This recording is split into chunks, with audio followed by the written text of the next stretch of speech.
Two 20-year-old best friends wanted to spend the weekend at a popular ski resort in Colorado.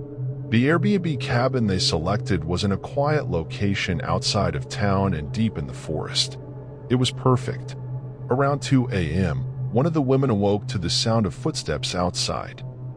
The footsteps were not from a bear or anything on four legs, she told me.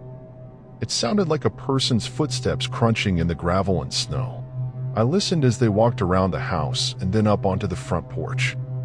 What happened next? She continued. The doorknob began to turn and jiggle. Someone was trying to get inside. I was terrified, she said. My friend was passed out asleep and wouldn't wake up. She was even sleeping next to the front door. Did you two have protection? Yes, but it was out in the car. The person finally left us alone, but I don't know if they continued watching us from the trees. I then asked if she called the police. I wanted to, but my cell phone didn't have a signal. Actually, looking back, I'm glad I couldn't call it in. The craziest thing happened.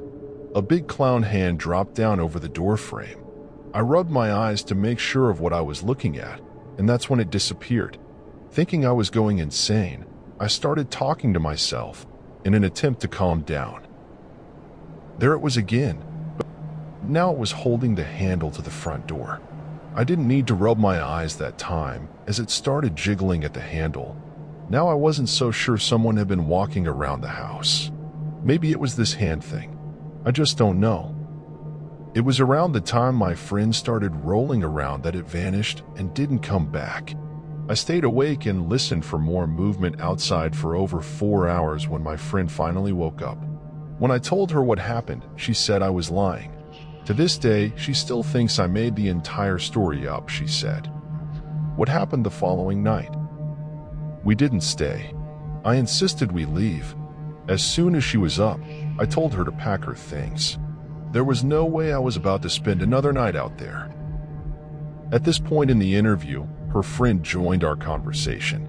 I asked her if she really thought the story was made up, and she said yes. I'm calling BS on this one, she told me.